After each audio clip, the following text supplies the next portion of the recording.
A boy gets on his bike, and a town is never the same again. In the quiet stillness of the 1980s, in the seemingly peaceful town of Hawkins, a child suddenly disappears one night. There are no traces, no explanations, only darkness, silence, and unanswered questions. But the truly frightening part is not the child who vanished. The real terror is what took him. Stranger Things begins exactly here, and from the very first second, it whispers something to you. This is not a story meant for children. Hawkins looks like an ordinary American town. The same houses, the same streets, the same familiar faces, until a door hidden beneath the ground is opened. That door doesn't just lead to another world. It opens into suppressed fears, buried trauma, and the darkest side of humanity. At the heart of the story are children, but they are not innocent. Mike, Dustin, Lucas, and Will. They are not just friends. They are each other's entire world. Will's disappearance is not merely the loss of a friend. It is the fracturing of reality itself. And from that fracture, someone emerges. A frightened girl who struggles to speak, yet carries an indescribable power within her. 11. 11 is the heartbeat of Stranger Things. The result of an experiment, a child raised as a weapon, and yet someone who could change the world once she encounters love. Her story asks a haunting question. Do people become monsters because of what happens to them? Or do monsters create people? As the series unfolds, you begin to realize something unsettling. The true enemy is not just the Upside Down. The real enemy is unchecked power, experiments done in the name of science, files sealed away, truths deliberately ignored.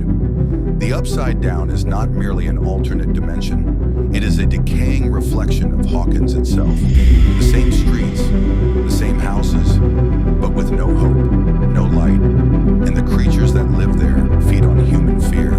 The Demogorgon, not just a monster, but the physical manifestation of the unknown. Yet Stranger Things does something clever.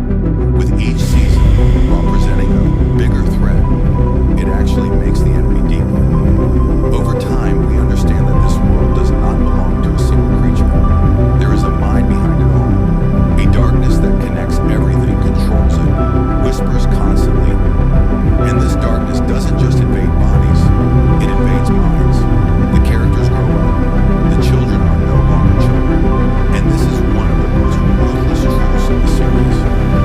Growing up means becoming adult. Max's story marks a breaking point.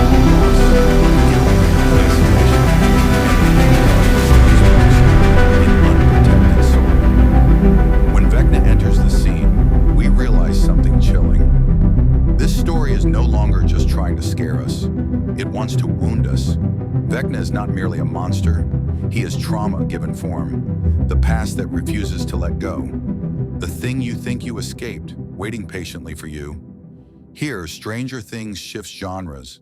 It is no longer just science fiction. It becomes a psychological reckoning. Hawkins begins to fall apart.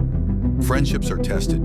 Families are torn apart. And every character is forced to face their own darkness. 11 loses her powers, and perhaps the most important question of the series is born here. If you have no power, are you still a hero? The answer is hidden in the final season, because now the issue is no longer just the Upside Down. The two worlds have touched, the walls have cracked, and reality has begun to leak. And now, we arrive at the final season. Hawkins is no longer safe. The gates are not closed. On the contrary, they are wide open. Vecna may seem defeated, but the story is far from over. Because Stranger Things has always taught us one thing. The greatest danger is the threat you think is gone. The final season doesn't promise a war. It promises a confrontation with the past, with the choices that